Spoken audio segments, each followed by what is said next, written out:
everybody. Today we're going to solve a word problem about coins. We have Jeff, who has a total of 83 dimes and quarters, and they have combined value of $11.30. How many of each coin does Jeff have? So we need to find the number of dimes and quarters. So let's go ahead and name something. So let D be the number of dimes. Will be good ideas for us to use D for dimes, and Q be the number of quarters that Jeff have. Now let's solve this problem using a system of linear equation. So let's use an equation, the first equation about the number of coins. I don't know how many dimes do I have. And I don't know the number of quarters that I have, but I know there's some equal to 83. So the number of dimes, which is D, plus the number of quarters, which is Q, equal to 83. That's our first equation in the system of linear equation. Now we need to write an equation about the total value. What is the equation about the total value? Well, you need to take into consideration what is the cost of each coin. So a dime, the value of each dime is 10 cents. So 10 cents times the number of dimes. Okay, so 10 cents, which is 0.10 or 0.1 if you like it, times the number of dimes, plus the value of each quarters is 25 cents or 0.25, times how many quarters he has, times Q, equal to the total value. The total value is 11.3.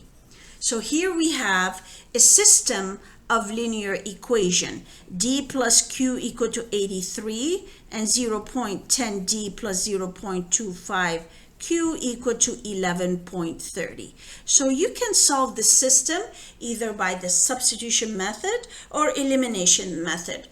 I'm going to go ahead and use the substitution method. So let's go ahead solve for a variable in the first equation. So let's solve, for instance, for D. To solve for D, I need to subtract Q on both sides. So D would be equal to 83 minus Q when we subtract Q on both sides of the equation. Now we need to plug this in the equation right here. Okay, so we have 0.10 times D. What is D? D is 83 minus Q plus 0.25 Q equal to 11.30. So now we have a linear equation with only one variable Q, and you can easily solve for Q. Q again is a number of quarters. Okay, so you can, if you want to, multiply by 10 to get rid of the decimal, or you can just multiply the way you have it here. So that's what I'm going to do here. Multiply 0.1 times 83. That will give us 8.3. So move the decimal point to the left.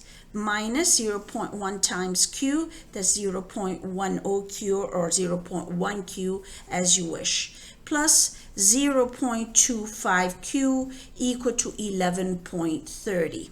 Now combining like terms on the left side of the equation, we get 8.3 negative 0.1 plus 0.25 Q. That will give us 0.15 Q.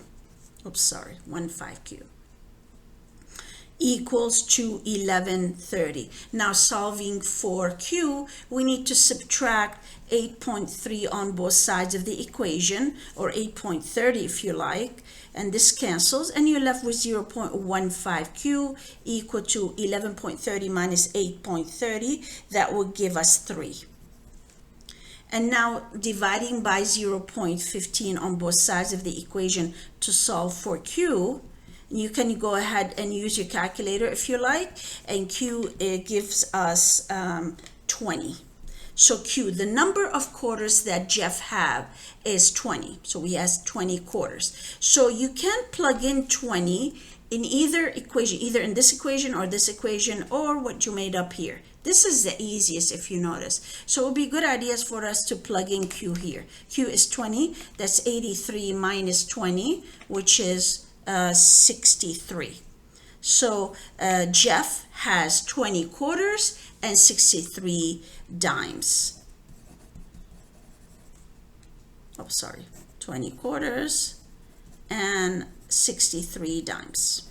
So this is the answer to our question here. I hope you find this video helpful. Have a good day, everybody. Bye-bye.